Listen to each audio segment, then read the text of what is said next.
Hello, and welcome to today's session, which is about understanding Incoterms. So let's start with what the word means. What are Incoterms? Well, the IN stands for international, the CO is for commercial, and obviously terms, together it's international commercial terms.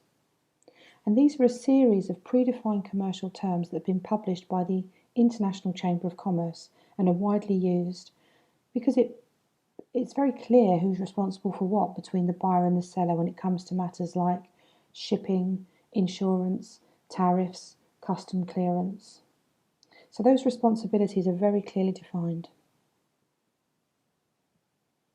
There are 4 groups of Incoterms. You've got terms that start with the letter E, F, C and D, and we're going to go through them in detail. So let's start with Group E.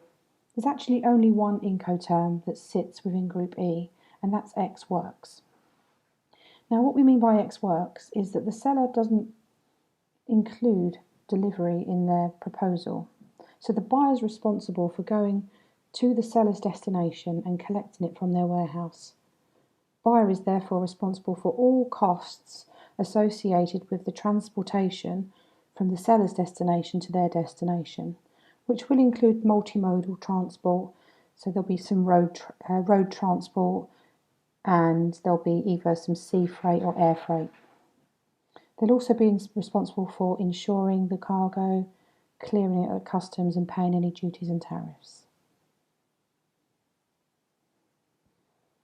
We've then got the Group F. So Group F terms means that the seller is responsible for getting it as far as the port of departure. It will never go beyond the port of departure, but there are 3 different types of Group F terms.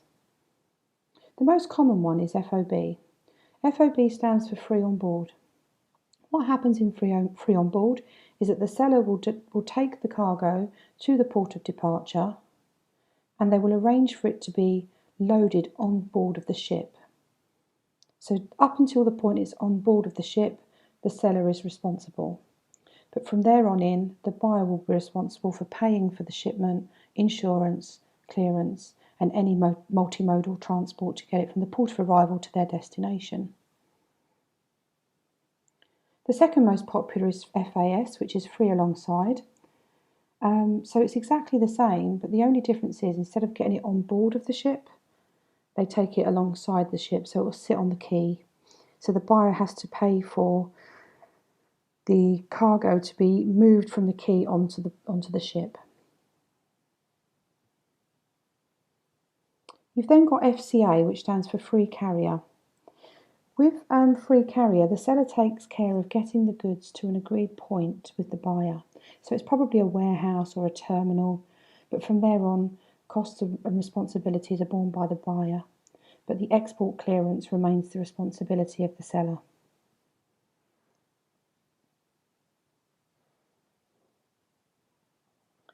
Let's now look at Group C. So Group C means that the seller will be responsible for getting the goods to the port of arrival, so it will include getting it across the water. The most preferred option actually is CIF. It's the all-encompassing Incoterm for this because it includes cost of the shipment, insurance and the freight costs. So insurance is borne by the seller. The one that's slightly less than that is CRF, which is cost and freight. So exactly the same as CIF, but the only difference is that the buyer pays for the insurance. CPT is carriage paid to, and the responsibilities are the same as the FCA, which we saw in Group F. But with CPT, the seller also bears the cost of shipping to a place that's been agreed with the buyer. This is often used in air transport. And then CIP is carriage and insurance paid to. It's, I suppose, additional costs and responsibilities for transport to the place of destination. So there might be something beyond the port of arrival. And in return, the seller is also obliged to cover the costs of insuring the goods. And finally, we've got the D group terms. So DAT stands for delivered at terminal. It's the only clause that includes the cost of disembarking or unloading.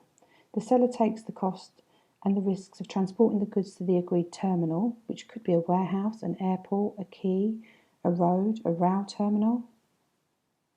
But that must be explicitly indicated. The buyer is in charge of customs operations for imports and any related costs. DAP is delivered at a place, and in the DAP term, the seller is responsible for covering the costs and risks of the shipment to an agreed place until the buyer is ready for it to be unloaded but not cleared through customs.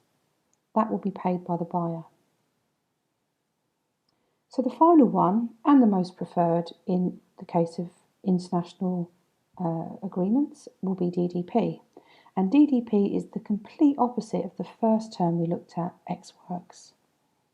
Because the seller is bearing the costs of everything, the entire transport to the place of the buyer, including customs clearance. So you can see it's interesting that there are lots of different terms, but the fact that this has been internationally agreed and it's internationally recognised, it means that the buyer and the seller are very clear on what they're responsible for, leaving no room for ambiguity. If you really need to look a little bit further, this slide shows you who pays for what. So you can see at the top, ex works, the buyer pays for everything. Opposite end of the spectrum, DDP, the seller pays for everything. And then as you go along, you'll see that the responsibilities shift between the buyer and supplier. Thank you for watching.